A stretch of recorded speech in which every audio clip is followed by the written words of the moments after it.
Hey guys, welcome back. In recent airsoft history here in the US, you've probably seen that a new company called Double Bell has been making some strides. Their competitive pricing and a slew of a lot of different models and types of airsoft guns is really interesting. So I wanted to see, are they actually worth it? When I saw an SR-25 that they started making, I'm like, I gotta check one of these out. So Advantage Airsoft reached out and said, hey, we'd love to send you one of these because you're an airsoft SR-25 guy.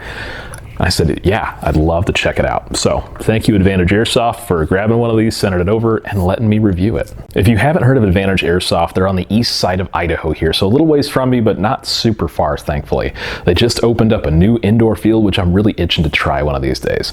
But again, thanks for sending this out. Let's dive into the Double Bell SR-25.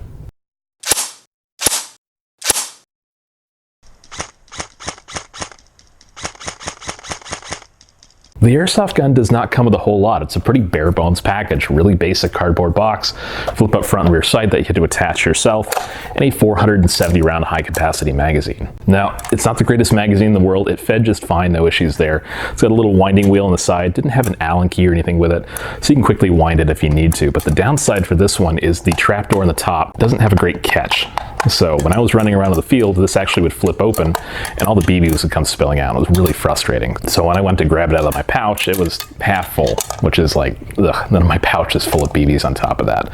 Thankfully, I did test some other magazines, G&G midcaps, Simon midcaps that Advantage Airsoft also sent out for me to test, which fed really well, by the way, and some D-Boys magazines that I run in my other SR-25. They all fed just fine, so if you guys need other options, there are things out there that feed just as well that won't flip open and spill BBs everywhere. Let's start with the back of the gun and move our way forward. The back, the stock, is your battery compartment. There's two little kind of pins you can push on the side here. I end up just pulling the back. It's a lot easier than trying to stick your thumb and your forefinger in these little indents here. It's rather frustrating. The back kind of hangs on a little bit. You could rip it off if you really wanted to. It's just two plastic pins. It's really not that complicated.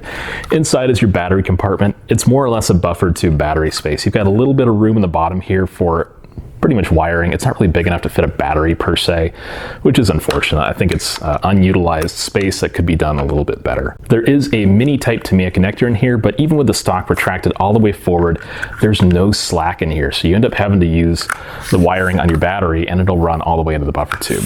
So it's an odd design. I wish they'd put a little more slack into the wiring for you. The stock does have QD points on either side for your quick detach sling points, but unfortunately they're polymer and they're built into the stock, so they're not going to be quite as durable as the metal counterparts. The stock is adjustable by pushing up on the plastic bar here. It slides back and forth as expected. There's a little notch here where you can push it in and pull this down, and in theory, take your stock off, but I actually had some issues removing the stock with the buffer tube. It wasn't terribly straightforward how to do that. So when I took the gun apart, I ended up having to take the stock and the buffer tube off as one component. A little bit of a pain, but very much doable. When I first got the gun out of the box, the stock was completely loose, and I did have to tighten the castle nut a little bit, but that didn't quite do it.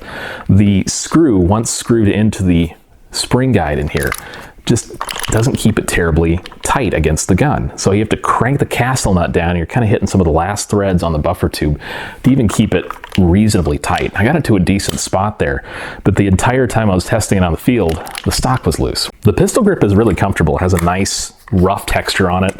I also did like the bottom of it has a kind of on-the-fly adjustment here. You don't need a tool or anything. You can just stick your fingernails in there and adjust your motor height very easily. So that was a nice bonus. On either side of the receiver, you've got your magazine release on both sides, which works, which is fantastic. The bolt catch, bolt release on the right side is functional, as well as the left side, as you would expect. The selector lever is ambidextrous, so functional on both sides, like most of the other controls. It does bypass the little post here and allow you to go into full auto if you so desire. What I found interesting, and I've not seen this on an airsoft gun before, is the fact that the brass deflector on top is actually an additional component. It's not built into the receiver. So it is fitting onto the top rail here. To access the hop-up, simply pull your charging handle. I found that the dust cover didn't always like to flip open. It was a little finicky, so I tended to leave it open. You do have a nice fake bolt here that is chrome. Underneath that is your hop-up adjustment. It is a rotary style polymer hop-up, but unfortunately I found that as I played, I ran this strictly on semi-automatic during my testing, it did slowly, very slowly start to unwind, so the hop does not maintain itself. The rail system on this gun is actually really nice. I think it's one of my favorite parts of the gun. It's very solid, and it is actually indexed to the upper receiver with a little metal bar that runs across it, which is really neat. So you're not going to have any issues of it rotating back or forth. Underneath, it does have a fake gas tube, which is fantastic. I always complain about companies not putting that in airsoft guns. Such a minor thing, and I'm very happy to see it in this gun. The flip-up front and rear sights are pretty typical. The rear is adjustable for windage and elevation, as you would expect, and the front is adjustable for simply elevation. And on the front, you've got a plastic birdcage A2 flash hider. Underneath it are 14mm negative threads. If you want to install your tracer, suppressor, or a nice metal black flash hider, you have that option.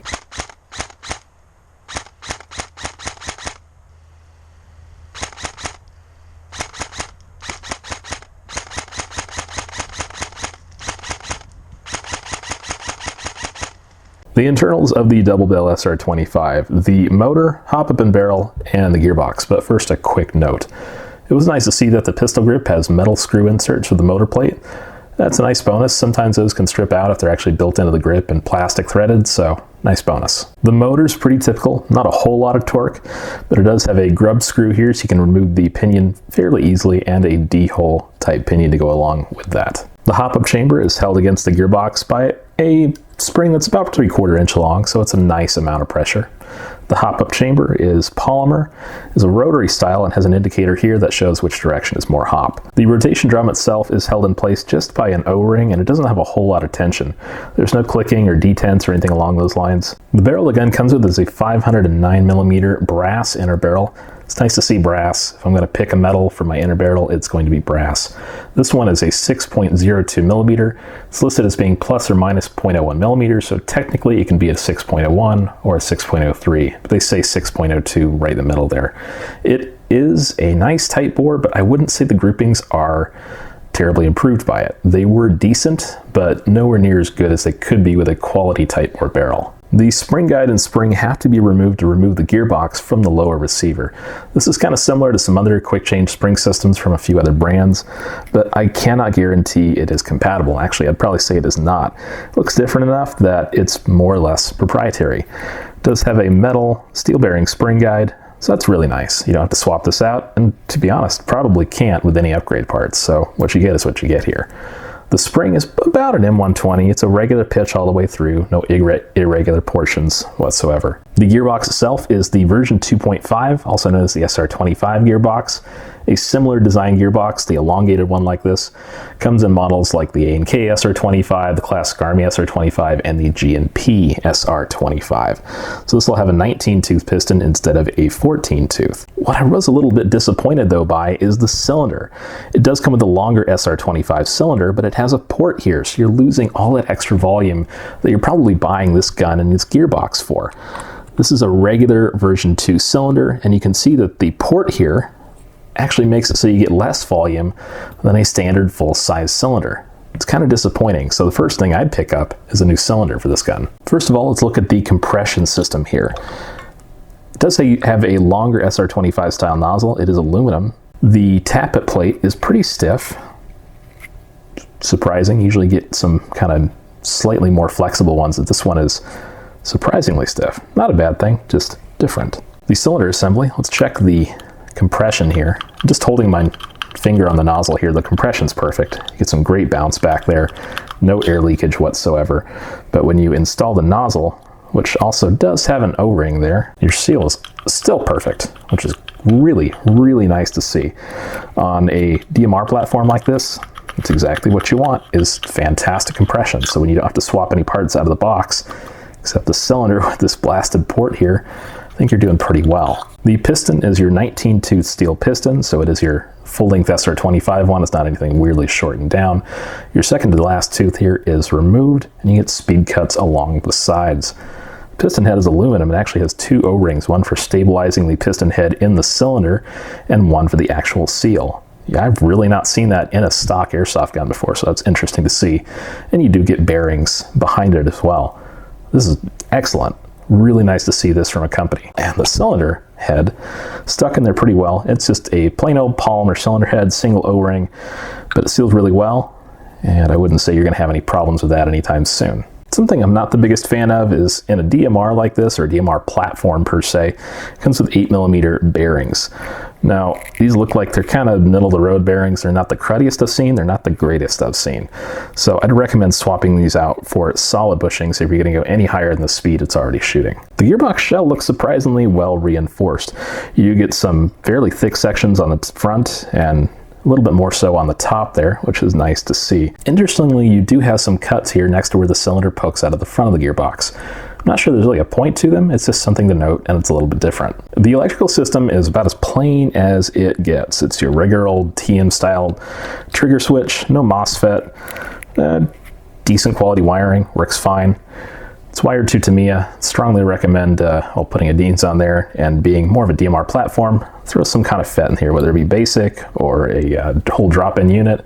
There's a ton of options out there. The gear set is steel, has a small tappet delayer on there, which is what you want. Seems pretty smooth spinning in the bearings that are there. The lubrication on them is a little bit less than I would have liked. Actually, the entire gearbox isn't super thickly lubricated. It's just a thin film, and it's enough to do a reasonable job. And you can see it's kind of painted on the entire inside of the gearbox, so it's not very selectively placed whatsoever. It's just kind of quickly installed, but it's enough to get you by. Probably wondering, how is the shimming? And this one I'd probably give like an A-. It's really close. It's surprisingly good.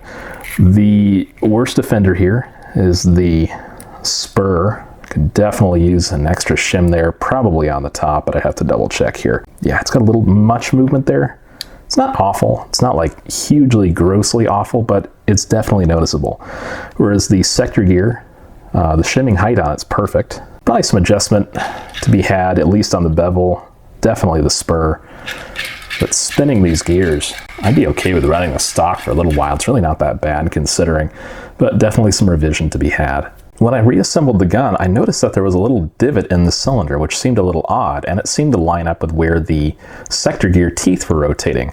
When I put this back in, the sector gear was still hitting that little divot there, which is really strange. They should not be that close together. They should be close, but obviously not touching. I went ahead and threw in a full-size cylinder without the port in there and re-shimmed the gearbox, and it was doing the same thing on that new brass cylinder, so I had to shave down a portion here so it wouldn't hit it. But that is really strange, and something I've never seen on any airsoft gun in all my life of teching, is the sector gear hitting the cylinder. That's really strange and cause for concern. Whoa! Dale, you jerk! It was a pretty decent gun as far as range, accuracy, and even trigger response goes. Nothing bad, can't complain. It was a pretty average gun overall. It really didn't have a whole lot of oomph that made it stand out. I ran 0.32 gram BBs in it as well during my testing, which is about the most the Hop can handle. It might be able to handle a hair more, but probably not 3.6s. So 3.2s are about the most you can put in this gun without doing a little bit of internal work to it. I usually like to run a 7.4 volt kind of battery on guns like this that don't have a MOSFET or any kind of electronic trigger. I did have to run an 11.1 volt though, which is kind of frustrating. The rate of fire, the trigger response on a 7.4 was just so slow, I didn't feel comfortable playing with it, and I really wasn't able to very well. So I did plug an 11.1 into it and ran that the whole time on semi-auto. Didn't have any issues with it, but I would be concerned about the excessive and extra wear it would put on the electrical system over time. When I started to open up this gun for the internal review, that's when I started to have some issues. The first one being the bolt release on the right side. It's either a one-way pin, which is a strange design because you do actually have to remove it to get the gearbox out. To get the gearbox out, I actually had to take out the latch on the gearbox and slide it out kind of jankily. And it was really a pain. I was kind of concerned about breaking things, to be honest. Otherwise, there's no way to get the gearbox out. And to reassemble it with this functional, you can't. The only way to do it is either to get an Allen key, which I assume this is a grub screw. To be honest, I can't tell because it's so small. I could not find a grub screw locally or online for the life of me that could fit it. It is that microscopic. It's either a grub screw or a one-way pin, which makes no sense because I can't get it out then. The gearbox is actually interesting. The parts are decent and the air seal is really good, But unfortunately, that sector gear hitting the cylinder, that's a machining issue. That's tolerance problems. The other issue I ran into was the selector lever on the right side. It uses a gear train and the post in it is not very well made, unfortunately. The gear stripped out, so it has a functional selector on the left, which you would expect, and it's totally functional, works fine. But the right one, because that gear stripped out, is just going to flop around. It's got several features on it that most SR-25s don't have, like the selector, the ambi bolt catch, and just a neat aesthetic and design overall. But unfortunately, these things just make it really frustrating to work on and almost impossible to some extent. This is a fine airsoft gun if you intend to buy it and never open it. Once it has issues, and in time any airsoft gun does, let's be real, you have to open this up and try and repair it. And you'll probably run into the same issues I had. I really hope Double Bell fixes these problems. Unfortunately, this is not an airsoft gun I can recommend. I'm gonna give it like a 1 out of 10. It shoots fine, it's pretty average, but if you're intending to open this up and do any work on it, this is not the airsoft gun for you. There are definitely others I would recommend, such as A&K, Cyma, Classic Army, or anything in that range. They do a better job and they're not a whole lot more expensive than this. Thank you guys for watching, and I really do appreciate Advantage Airsoft sending this out. I just wish it was an airsoft gun that I can recommend, but unfortunately, it's not. Thank you guys, and I'll see you in the next review.